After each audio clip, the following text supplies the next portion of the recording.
Hey everyone, welcome back to this YouTube channel. This is Simav here. Class 12th session 2023-24 यानी कि इस session के जितने भी स्टूडेंट्स हैं और वो क्लास 12th में हैं तो ये सारे के सारे एमसीक्यूज जो कि हम इस वीडियो के अंदर बताने वाले हैं पॉलिटिकल साइंस का 25 मोस्ट एक्सपेक्टेड एमसीक्यूज रहेगा जो इस बार के जितने भी स्टूडेंट्स हैं सबको काफ़ी हेल्प होने वाला है। सो प्लीज़ वीडियो को एंड तक देखना और सबके सब एमसीक्यूज इंपॉर्टेंट रहने वाला है आपका। और सब्जेक्ट याद रहे ये पॉलिटिकल साइंस का है। और एक बात मैं एडिशनली और भी बता दूं, ये टोटली हिंदी में रहेगा। ये हिंदी स्टूडेंट्स के लिए ज़्यादा बेनिफिशियल है, बट अगर इंग्लिश वाले भी देखना चाहे दैट डजंट मैटर, वो देख सकता है। चलिए देखते हैं फर्स्ट क्वेश्चन की तरफ। So here is the first MCQ. पहले कह रहे हैं निम्नलिखित में से कौन भारत रत्न पुरस्कार के पहले प्राप्तकर्ता हैं। पहले प्राप्तकर्ता बात करी जा रही है किसका? भारत रत्न पुरस्कार से रिलेटेड। ऑप्शन है भूपेन हजारिका, दूसरा है सी राजगोपालाचारी, तीसरा है बी आर अंबेडकर और चौथा है आपका के एम मुंशी। तो याद रखना भारत रत्न के पहले प्राप्तकर्ता बोले तो आपने ऑप्शन बी लगानी है सी राजगोपालाचारी। सी राजगोपालाचारी वो पहले भारतीय इंसान है जिनको पहले भारत रत्न पुरस्कार मिला था। यह रहा दूसरा क्वेश्चन। संस्थागत क्रांतिकारी दल ने किस देश की सत्ता का प्रयोग किया? अब संस्थागत क्रांतिकारी याद रखना, इसको हम लोग PRI के नाम से भी जानते हैं। फुल फॉर्म होता है इंस्टीट्यूशनल रिवोल्यूशनरी पार्टी, यानी कि संस्थागत क्रांतिकारी दल किस देश का, उस देश का नाम लेना है जहां पे उन्होंने सत्ता का प्रयोग किया था। ऑप्शन है मैक्सिको, दूसरा है फिनलैंड, तीसरा है मिस्र, चौथा है ब्राजील। तो याद रखेंगे PRI का जो संबंध था वो ऑप्शन ए यानी मैक्सिको से था। मैक्सिको याद रखेंगे। संस्थागत क्रांतिकारी दल का जो प्रयोग किया, सत्ता का प्रयोग किया, वो था आपका मैक्सिको, याद रखेंगे। और इसकी कैपिटल हो जाएगा मैक्सिको सिटी। प्लीज आप लोग लिख लेना, मैक्सिको सिटी हो जाएगा, जो कि एक नॉर्थ अमेरिकन, उत्तरी अमेरिकन कंट्री है ये। दूसरा है आपका फिनलैंड। फिनलैंड एक यूरोपियन देश है, यूरोपीय कंट्री है जिसका कैपिटल है हेलसिंकी। आप याद रखोगे हेलसिंकी, ये उसका कैपिटल हो जाना है किसका? फिनलैंड का। तीसरा बोल रहा है मिस्र, ये एक अफ्रीकन कंट्री है, अफ्रीकन कंट्री जिसका आपका राजधानी हो जाएगा आपका कायरो, ये भी याद रखोगे। लास्ट में आता है आपका ब्राजील, ये आपका दक्षिण अमेरिकन कंट्री है, दक्षिण अमेरिकी कंट्री जिसका कैपिटल है ब्राजीलिया। ये बात आप याद रखोगे, ठीक है। ये 4 कंट्रीज था जिनमें से PRI का संबंध स्पेशली मैक्सिको के साथ था, ये बात याद रखोगे। अगला सवाल है नंबर 3 में, भारत के प्रथम आम चुनाव किस वर्ष हुए थे? प्रथम आम चुनाव की बात करी जा रही है, वो कौन से वर्ष हुआ? ऑप्शन में है 1947 यानी 1947, दूसरा 1949, तीसरा 1950 या चौथा है आपका 1952। तो याद रखेंगे प्रथम आम चुनाव की जब हम बात करते हैं तो ऑप्शन डी लगाएंगे 1952 याद रखना। लेकिन इसके साथ थोड़ा मैं बता दूं, चुनाव जो स्टार्ट हुआ था वो एक्चुअली में अक्टूबर नवंबर में स्टार्ट हो गई थी 1951 का, लेकिन फिनिश हुआ ये खत्म हुआ था फरवरी 1952 में। और फरवरी 1952 में देश के ज्यादातर क्षेत्र में क्या हुआ था? 1952 में ही चुनाव हुई थी। इस वजह से इस पहले आम चुनाव को 1952 का ही आम चुनाव माना जाता है। तो ये बात याद रखेंगे, प्रथम आम चुनाव 1952 को माना जाता है, प्रथम आम चुनाव 1952 को। अगला सवाल है नंबर 4 में, भारतीय जनसंघ के संस्थापक कौन थे? भारतीय जनसंघ एक पॉलिटिकल पार्टी था, उस वक्त का राजनीतिक दल था जो अभी भी है, बट अभी बदल करके इसको बीजेपी कर दिया गया। जो हम जानते हैं अभी भारतीय जनता पार्टी जो अभी रूल कर रही है हमारी, अभी वहां पे सत्ता में बैठा है बीजेपी, तो इनका पुराना जो नाम था वो एक्चुअली में भारतीय जनसंघ ही था। इनको 1980 के दशक में इसको बदल करके बीजेपी बनाया गया था। खैर, इसके संस्थापक कौन थे वो बताना है। ऑप्शन है डॉक्टर श्यामा प्रसाद मुखर्जी, दूसरा है केशव बलिराम हेडगेवार, तीसरा है सुकुमार सेन और चौथा है सरदार वल्लभ भाई पटेल। सो याद रखेंगे भारतीय जनसंघ के जो संस्थापक की बात आती है तो वो डॉक्टर श्यामा प्रसाद मुखर्जी हो जाएंगे, डॉक्टर श्यामा प्रसाद मुखर्जी, ये चीज आप याद रखोगे। चलते हैं नेक्स्ट क्वेश्चन में। नंबर 5 है यहाँ पर, भारतीय संविधान कब लागू हुआ था? कब लागू की बात करते हैं, भारतीय संविधान जो भारत का संविधान था वो कब लागू हुआ था, वो डेट बताना है। ऑप्शन है 26 जनवरी 1949, दूसरा है 9 दिसंबर 1948, तीसरा है 26 नवंबर 1949, चौथा है 26 जनवरी 1950। तो याद रखेंगे भारत का संविधान कब लागू हुआ, तो इस केस में 26 जनवरी 1950 यानी कि ऑप्शन डी लगेगा, 26 जनवरी 1950 को, यह बात याद रखेंगे। अगर यहीं पे अगर भारत के संविधान को अंगीकार कब किया था, अगर ये सवाल आ जाता यानी अडॉप्ट कब किया था, तो ऑप्शन सी आंसर होता 26 नवंबर 1949 को, याद रखेंगे 26 नवंबर 1949 को, ये आपका सही आंसर हो जाता। अगर संविधान को अंगीकार की अगर हम बात करते हैं, अडॉप्ट की बात करते हैं, बट यहां पे बात करी गई है लागू का, तो लागू याद रखना 26 जनवरी 1950 को हुआ था। अगला सवाल है नंबर 6 में, 1957 में केरल में किस पार्टी की सरकार बनी थी? 1957 की बात कर रहे हैं हम लोग, यानी दूसरे आम चुनाव की बात करें। दूसरा आम चुनाव जो हुआ था वो 1957 में, और पहला आम चुनाव कब हुई थी? 1952 में। तो इससे 5 साल बाद यानी 1957 में जो केरल में जो सरकार बनी वो किस पार्टी की बनी थी? कांग्रेस की बनी थी, या सीपीआई की बनी थी, या जनसंघ की बनी थी, या क्रांतिकारी समाजवादी पार्टी की बनी थी? सो याद रखना प्लीज, कांग्रेस बिल्कुल भी नहीं होगा। यहां पे ऑप्शन हो जाएगा आपका बी, यानी सीपीआई की सरकार बनी थी। जनसंघ का भी नहीं बना था और क्रांतिकारी समाजवादी का भी नहीं बना था। So option B is the right answer. यहां पे क्या होगा? सीपीआई, सीपीआई की सरकार बनी थी, जिसका फुल फॉर्म होता है कम्युनिस्ट पार्टी ऑफ इंडिया, यानी भारतीय साम्यवादी पार्टी। भारतीय साम्यवादी पार्टी की सरकार बनी थी कहां पे? 1957 में। कहां पे? केरल में। यह बात याद रखोगे आप। अगला सवाल है नंबर 7 में, 1952 के प्रथम आम चुनाव के समय, यानी प्रथम आम चुनाव के समय की बात करी जा रही जो 1952 में हुआ था। लोकसभा और डैश यानी खाली जगह चुनाव साथ साथ हो रहे थे। यानी 1952 में जो प्रथम आम चुनाव हो रहा था तो उस वक्त लोकसभा के चुनाव तो हो रही थी, बट उनके साथ साथ और कौन से चुनाव हो रहे थे? ऑप्शन है भारत के राष्ट्रपति का चुनाव हो रहा था, या राज्य विधानसभा का चुनाव हो रहा था, या प्रधानमंत्री की चुनाव हो रही थी, या राज्यसभा का चुनाव हो रहा था। सो प्लीज याद रखना है, यहां पे हो जाएगा ऑप्शन बी, यानी कि राज्य विधानसभा। राज्य विधानसभा का चुनाव हो रहा था। देखिए, भारत के राष्ट्रपति को हम लोग पब्लिकली चुनाव नहीं करते हैं, प्रधानमंत्री का भी चुनाव नहीं करते हैं, राज्यसभा का भी पब्लिक चुनाव नहीं करती है। 3 ऑप्शन तो ऐसे भी गलत हो जाएगा। सो यहां पे ऑप्शन बी होगा, राज्य विधानसभा का चुनाव हो रहा था 1952 में। किसके साथ साथ? लोकसभा के साथ साथ। अगला सवाल है नंबर 8, स्वतंत्र पार्टी की विचारधारा के मार्गदर्शक सिद्धांतों में से एक सिद्धांत था, यानी एक डैश ब्लैंक खाली जगह दे रखा है। तो किस पार्टी की बात करें? स्वतंत्र पार्टी की। क्या चाहिए? विचारधारा के मार्गदर्शक की सिद्धांत की बात करेंगे। ऑप्शन ए है देशी रियासतों की सुरक्षा, दूसरा है मजदूर वर्ग के हित वाला, या फिर तीसरा है राज्य नियंत्रण से मुक्त अर्थव्यवस्था, या चौथा हो जाएगा संघ के भीतर राज्यों की स्वायत्तता। तो याद रखेंगे, स्वतंत्र पार्टी की विचारधारा की जहां तक बात आती है तो ऑप्शन सी होगा। वो ये नहीं चाहते थे, क्या नहीं चाहते थे? कि राज्य नियंत्रण से मुक्त अर्थव्यवस्था हो, ये कतई नहीं, ये बिल्कुल चाहते थे कि राज्य नियंत्रण से मुक्त अर्थव्यवस्था हो, ये बिल्कुल उसमें शामिल करना चाहते थे। कौन? स्वतंत्र party. So please keep in mind. अगला है नंबर 9 में, पहले आम चुनाव में दूसरी सबसे बड़ी लोकसभा सीट किसने जीती थी? पहले आम चुनाव की बात करें थे, कब हुई थी? 1952 में। बार बार बता रहा हूं मैं, ये सवाल इंपॉर्टेंट है।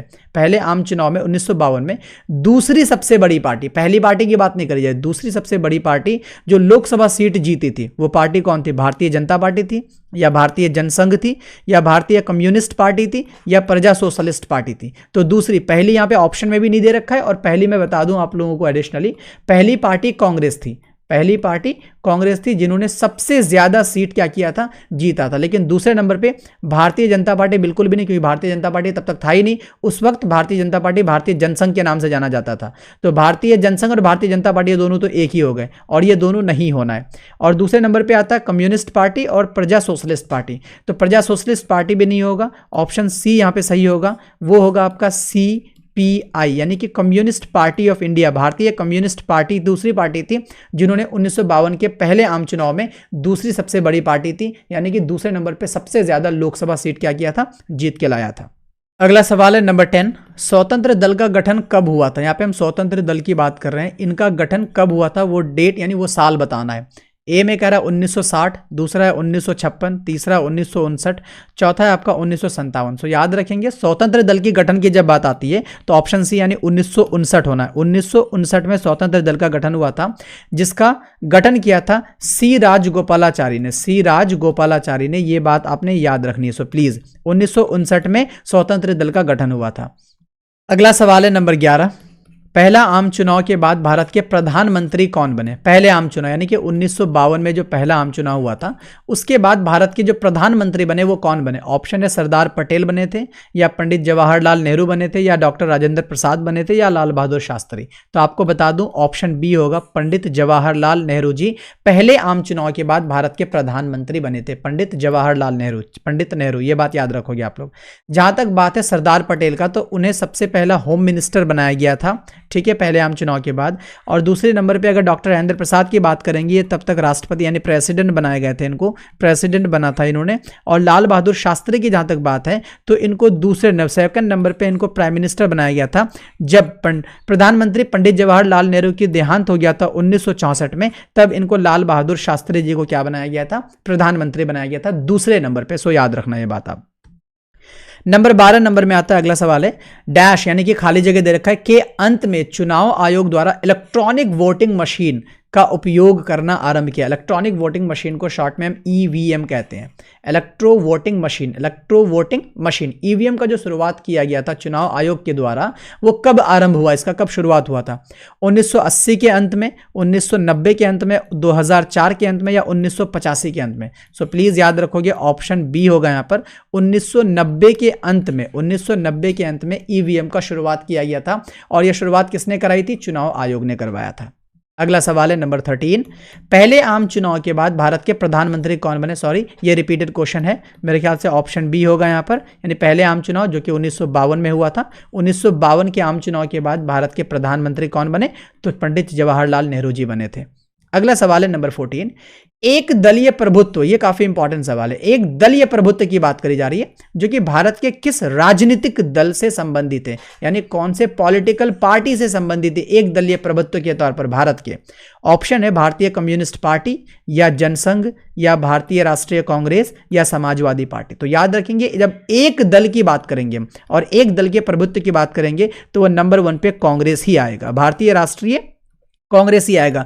क्योंकि जब अगर हम जनरल इलेक्शन आम चुनाव की बात करते हैं तो वो आपके फर्स्ट हो और सेकंड हो और थर्ड हो, ये तीनों में, यानी कि थर्ड ऐसे भी लिखेंगे, तो तीनों आम चुनाव में सबसे ज्यादा सीट गेन करने वाला, हासिल करने वाला जो पार्टी था वो भारतीय राष्ट्रीय कांग्रेस ही था। इस पॉइंट ऑफ व्यू से हम एक दलीय प्रभुत्व वाला अगर राजनीतिक दल की बात करेंगे भारत के तो वो कांग्रेस को जाएगा, भारतीय राष्ट्रीय कांग्रेस को ही जाएगा, ये बात आप याद रखोगे। अगला सवाल है कांग्रेस को छाता संगठन यानी कि अम्ब्रेला ऑर्गेनाइजेशन इंग्लिश में कहते हैं, अम्ब्रेला ऑर्गेनाइजेशन का जो नाम दिया वो किसने दिया था? किसको? कांग्रेस को। कांग्रेस को अम्ब्रेला ऑर्गेनाइजेशन का नाम किसने दिया था? महात्मा गांधी ने दिया था, पंडित जवाहरलाल नेहरू ने दिया था या सरदार पटेल ने दिया था या पामर ने दिया था? तो याद रखना कांग्रेस को छाता संगठन यानी अम्ब्रेला ऑर्गेनाइजेशन का नाम दिया था वो पामर ने दिया था, याद रखोगे आप लोग, पामर ने दिया था। क्या दिया था? पामर ने अम्ब्रेला ऑर्गेनाइजेशन का नाम किसको? कांग्रेस पार्टी को। नंबर 16 में भारत में चुनाव आयोग का गठन कब हुआ? चुनाव आयोग की बात करेंगे, ECI, election commission of India, ECI का जो गठन हुआ था वो कब हुआ था? भारत में चुनाव आयोग का गठन कब हुआ? ऑप्शन है 25 दिसंबर 1949, दूसरा 9 नवंबर 1950, तीसरा है 10 अक्टूबर 1949, चौथा है 25 जनवरी 1950। तो याद रखेंगे ऑप्शन डी होगा, ऑप्शन डी, यानी कि 25 जनवरी 1950 को भारत के चुनाव आयोग का गठन हुआ था। यह इंपॉर्टेंट डेट है, 25 जनवरी 1950 के भारत को ईसीआई का, भारत में चुनाव आयोग का क्या हुआ था? गठन हुआ था। अगला सवाल है नंबर 17, भारत के प्रथम मुख्य चुनाव आयुक्त कौन थे? यानी कि भारत के मुख्य, प्रथम होना चाहिए, मुख्य चुनाव आयुक्त कौन थे, यानी कि प्रथम चीफ इलेक्शन कमिश्नर कौन बनाया गया था भारत का?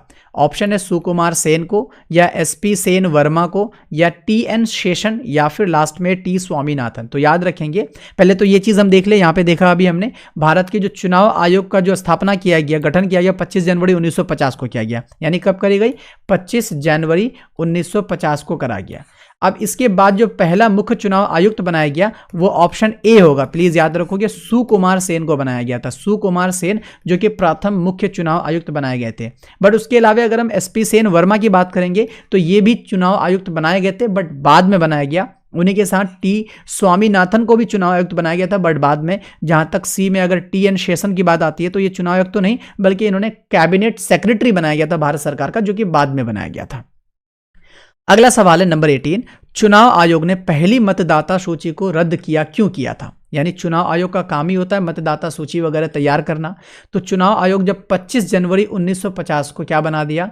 आयोग बना। उसके बाद सुकुमार सेन जी क्या बने? मुख्य चुनाव आयुक्त बने। तो उसके बाद जो पहली मतदाता सूची तैयार करी गई उनको रद्द कर दिया गया। बट इनके पीछे का रीजन बताना ऐसा क्यों हुआ था। ऑप्शन है क्योंकि लगभग 14 करोड़ पुरुष सूची में दर्ज नहीं था इसलिए, या दूसरा कह रहा है क्योंकि करीब 40 लाख महिलाओं का नाम सूची में दर्ज नहीं था इसलिए, या ए और बी दोनों सही है या ए और बी दोनों गलत है। तो याद रखेंगे ऑप्शन बी होगा, क्योंकि पहली मतदाता सूची में जो है लगभग 40 लाख महिलाओं का नाम उस सूची में यानी उस लिस्ट में दर्ज नहीं था, रजिस्टर्ड नहीं था।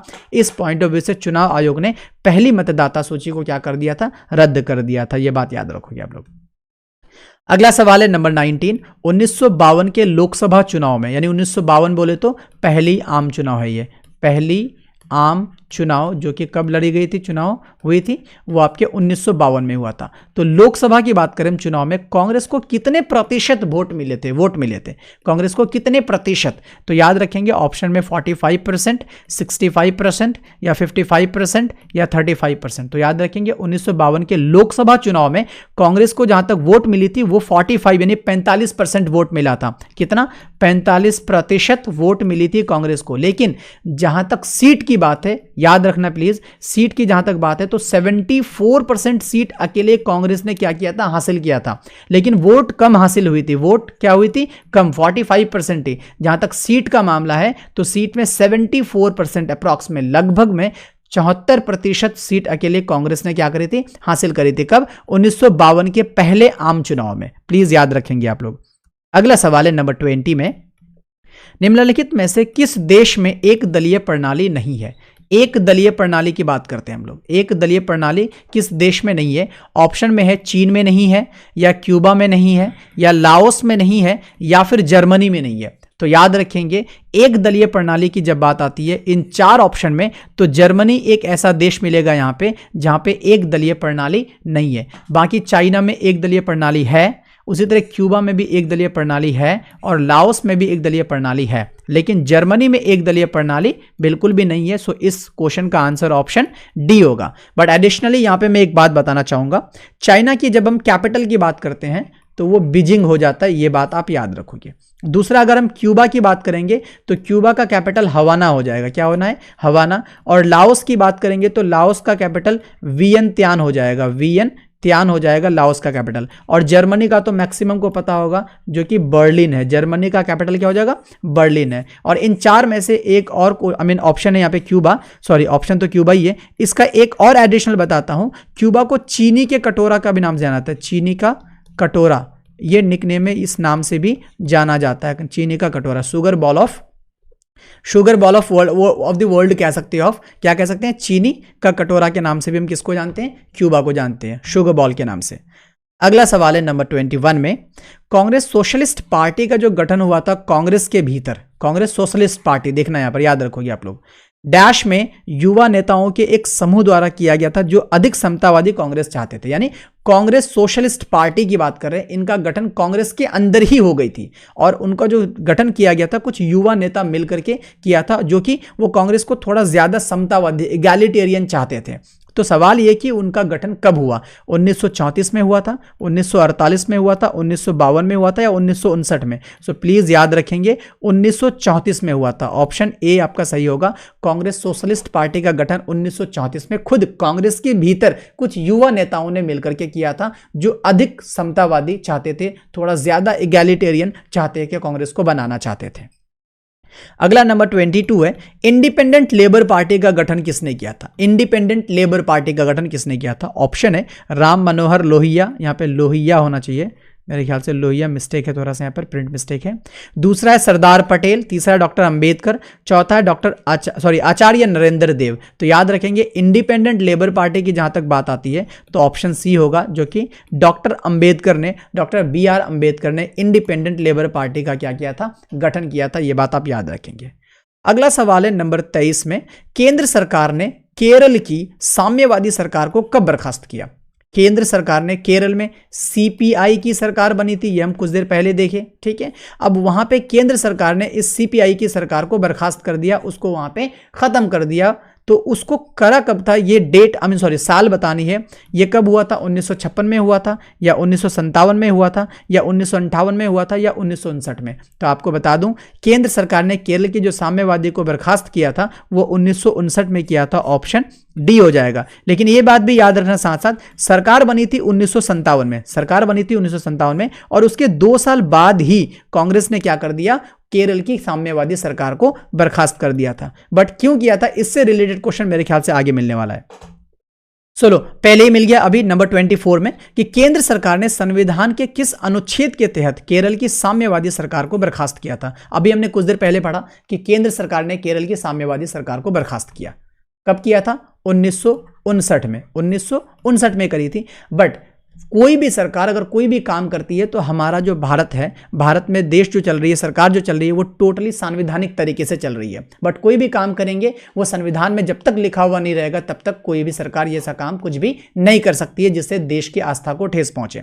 तो यहां पे केंद्र सरकार ने, सवाल है कि केंद्र सरकार ने केरल की जो साम्यवादी सरकार को बर्खास्त किया वो किस अनुच्छेद के तहत? ऑप्शन है अनुच्छेद 352 के तहत, अनुच्छेद 370 के तहत, अनुच्छेद 356 के तहत या अनुच्छेद 360 के तहत। तो याद रखेंगे ऑप्शन सी होगा, जो कि अनुच्छेद 356 के तहत क्या किया था? केरल की साम्यवादी सरकार को बर्खास्त करी थी। अब इनमें ऐसी क्या खास बात है? तो याद रखेंगे आपातकाल के नाम से एक प्रोविजन दी गई है हमारे किसमें? संविधान में, आपातकाल के नाम से। और आपातकाल पे हमारा 3 अनुच्छेद इंपॉर्टेंटली दिया गया है। एक तो 352 है, दूसरा 356 है और तीसरा 360 है। 352 में जब कोई भी राष्ट्रीय आपात आती है, राष्ट्रीय आपात जैसे कि अगर देश में कोई बाहरी देश ने हमला कर दिया है तो उस कंडीशन में पूरे के पूरे देश में केंद्र सरकार क्या लगा सकती है? आपातकाल घोषित कर सकती है। बट यह होगा कब? 352 के तहत। 356 ऐसा कहता है कि किसी भी देश के किसी भी राज्य में अगर वहां की आंतरिक स्थिति ठीक नहीं है, कुछ उथल पुथल चल रहा है, तो उस कंडीशन में 356 आर्टिकल यानी अनुच्छेद 356 केंद्र सरकार को यह अथॉरिटी देती है, यह पावर, शक्ति देती है कि वो उस राज्य के वहां पे जो सरकार चल रही है उसको बर्खास्त करे, ये शक्ति देती है।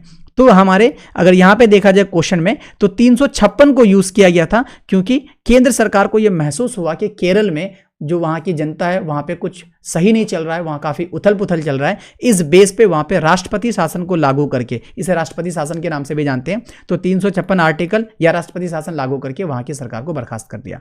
लास्ट में 360 आता है। 360 में यह कहता है कि अगर देश में या देश के किसी भी क्षेत्र में अगर कोई भी वित्तीय संकट आया हुआ है यानी फाइनेंशियल कोई प्रॉब्लम आई हुई है तो उस कंडीशन में उस देश में या देश के उस हिस्से में केंद्र सरकार क्या कर सकती है? वित्तीय आपात घोषित कर सकती है और यह घोषित करने की शक्ति आर्टिकल 360 में दिया गया है। तो इसलिए ऑप्शन इस क्वेश्चन का तो सी होगा, लेकिन एक आर्टिकल बच रहा है अनुच्छेद 370, तो यह काफी इंपॉर्टेंट था बट अब नहीं है क्योंकि आर्टिकल 370 में, अनुच्छेद 370 में जम्मू कश्मीर को एक विशेष राज्य के तौर पे क्या किया गया था? स्टेटस दिया गया था, उसको विशेष राज्य का दर्जा दिया गया था, जो कि अब अनुच्छेद 370 संविधान में नहीं है, उनको अब रिमूव कर दिया गया, अबॉलिश कर दी गई है। सो ये था नंबर 24 का क्वेश्चन। नंबर 25 जो कि इस सेशन का लास्ट क्वेश्चन है, निम्नलिखित में से कौन भारतीय जनसंघ की विचारधाराओं में शामिल नहीं है? भारतीय जनसंघ यानी कि ये एक पॉलिटिकल पार्टी है, पॉलिटिकल पार्टी जो कि भारतीय जनसंघ आज बदल करके बीजेपी बन गई है। आज क्या बन गई है? बीजेपी बन गई है। तो इनके विचारधाराओं में से उन विचारधारा को चूज करना है जो इनमें शामिल नहीं है। ऑप्शन है एक देश, एक संस्कृति और एक राष्ट्र, दूसरा एकीकृत और आधुनिक भारत, तीसरा हिंदी को राजभाषा बनाना और चौथा है धार्मिक और सांस्कृतिक अल्पसंख्यकों को रियायत देने के लिए समर्थन करना। तो मैं आपको बता दूं इन चारों ऑप्शन में से ऑप्शन डी जो है ये सरासर क्या है? गलत है। ये इनके विचारधारा में शामिल नहीं है। क्या है वो? धार्मिक और सांस्कृतिक अल्पसंख्यक के जितने भी लोग हैं उनको रियायत देने के समर्थन में बिल्कुल भी नहीं है। यह बात आप याद रखोगे। So option D is the right answer.